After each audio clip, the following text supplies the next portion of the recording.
लगाने को तैयार होते हैं। इन्हें 9 साल की बच्ची जो यहाँ दिल्ली कैंट में थी, उस बच्ची के ऊपर भी, वो भी शेड्यूल कास्ट समाज से आती थी, दिल्ली कैंट की बच्ची, याद है किसी को आज वो नांगल गांव की? ये है दुर्भाग्य, ये है दुर्भाग्य। इसलिए एक भी बच्ची देश में सुरक्षित नहीं है और इसीलिए हम लोगों की जिम्मेदारी है कि आंदोलन नहीं रुकना चाहिए। देश में अभी उत्तराखंड का देख लो आप केस, वहाँ भी बच्ची की गलती बता रहे हैं। मतलब ऐसे बेईमान और घटिया लोग हैं, उस बच्चे की भी गलती बता रहे हैं। तो ऐसे लोग जो किसी बच्ची के ऊपर जुर्रत करते हैं बोलने की, उनको सबसे पहले पनिश किया जाना चाहिए। लेकिन मुख्यमंत्री योगी आदित्यनाथ कहते हैं कि अगले चौराहे पर यमराज मिल जाएंगे आपको।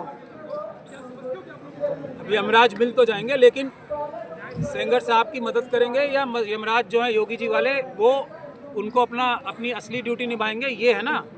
यमराज जरूरी थोड़ी है अपनी ड्यूटी निभाएंगे ही, कई बार दया भी आ जाती है किसी के ऊपर। योगी जी ने हो सकता है कुछ यमराज जी के सामने पूजा की हो कि इन लोगों के ऊपर दया रखनी है, इन्हें मारना नहीं है। ये तो योगी जी के ये पूछिए, वो तो सही है।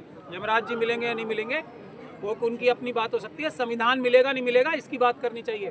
बाबा साहब डॉक्टर भीमराव अंबेडकर का संविधान तो नहीं मिल रहा ना। हमें यमराज की आवश्यकता नहीं है, हमें संविधान की आवश्यकता है, क्योंकि जो भी हमारे धार्मिक बिलीव्स हैं वो संविधान से ही हमें मिलते हैं। और ये जो न्यायिक व्यवस्था है संविधान से चलानी है हमें, अपने धार्मिक जो भी जिसके बिलीव्स हैं उससे नहीं चलानी है। हमारे लिए संविधान काफ़ी है इन न्याय दिलाने के लिए। बाबा साहब का संविधान, उसकी बात करें। क्या उन्होंने कोई एक्शन लिया अपने उन अधिकारियों के खिलाफ आज तक जिन्होंने बच्ची की लाश जलाई थी? ये सवाल का जवाब दें। ये ऐसी बातें करके लोगों को गुमराह तो ज़रूर किया जा सकता है, लेकिन उससे न्याय नहीं मिलता। इससे बल्कि न्याय से आप भटकते ज़रूर हो। ये उनको मुख्यमंत्री के पद पे रह के ऐसी बातें नहीं करनी चाहिए, मुझे ऐसा लगता है। लेकिन सर वो तो कहते हैं कि अपराधी थर-थर कांपने उत्तर प्रदेश में। नहीं, देखिए आरएसएस के व्यक्ति हैं, वो सच बोलने की क्षमता खो चुके होते हैं। मैं कितनी बार बोल चुका हूँ, आरएसएस का कोई भी व्यक्ति सच बोलने की क्षमता रखता ही नहीं है ना, खो जाती है, उनकी ट्रेनिंग होती है इसमें। इसलिए वो जो भी बोलेंगे उसका उल्टा जो है वो सही होने के ज़्यादा चांस होते हैं।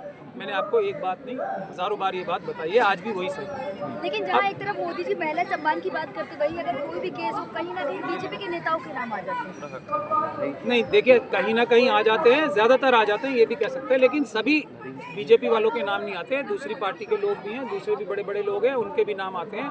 बहुत सारे हमारे बाबाओं के भी नाम आते हैं, सबके नाम आते हैं। लेकिन हाँ, इनमें बहुतायत ये मैं कह सकता हूँ पिछले 11 साल से ज़्यादातर बीजेपी के लोगों की है, क्योंकि वो ताकत में आके, ताकत के नशे में जो कुछ थोड़ी बहुत उनमें इंसानियत बची होगी वो भी खो बैठते हैं। और सबसे बड़े दुर्भाग्य की बात होती है, एक तो चोरी, ऊपर से सीना जोरी। आपने अंकिता भंडारी का नाम लिया, अगर उस केस की बात की जाए तो कई वीआईपीओ के नाम आ रहे हैं, कहा जा रहा है 5 वीआईपी आने वाले थे। एक बात यह है, इस सारे केसेस में मैंने आपको बोला है ना, भारत में जो एक एप्स्टीन गैंग के बारे में आप सब लोग जानते हैं ना, जो अमेरिका में चल रहा है, उससे भी बड़ा एप्स्टीन गैंग भारत में काम कर रहा है। कुलदीप सिंह सेंगर साहब और जो दूसरे लोग हैं वो उनका एक हिस्सा हैं। उसमें बहुत सारे बाबा भी शामिल हैं। हरकतें एप्स्टीन वाली ही हैं सारी, और वो सारे काम एप्स्टीन वाले ही होते हैं यहाँ पे भी। ये लेकिन इसकी इन्वेस्टिगेशन आज तक नहीं हुई है, ये बात है। इनको SC/ST एक्ट को नजरअंदाज किया जाता है इस तरह के मामलों में। एक मिनट चुप कर देंगे। इसको नजरअंदाज किया जाता है इस तरह के मामलों में। नहीं, SC/ST एक्ट की तो धज्जियां उड़ाई जाती है ना, मैं यही तो कह रहा हूँ। देखिए मुख्यमंत्री खुद मुख्यमंत्री जो रूल 16-17 की जो कमेटी है ना, उसके चीफ मुख्यमंत्री होते हैं। ये है बुनियादी बात। अब लेकिन SC/ST एक्ट किताबों में ही तो है। SC/ST एक्ट को रोकने के लिए करोड़ों और सैकड़ों करोड़ रुपए खर्च किए जाते हैं। ये सच्चाई है इस देश की। जब तक बड़ा आंदोलन नहीं होगा और लगातार नहीं होगा, किसी बच्ची को न्याय नहीं मिलेगा। ये बात हमारा मानना है। 80% न्याय मिलता है सड़कों से, आज की जो हालात स्थिति बन गई है, और 20% अदालतों से। इसमें किसी को कोई शक और शुबे की गुंजाइश रहनी नहीं। हिमाचल प्रदेश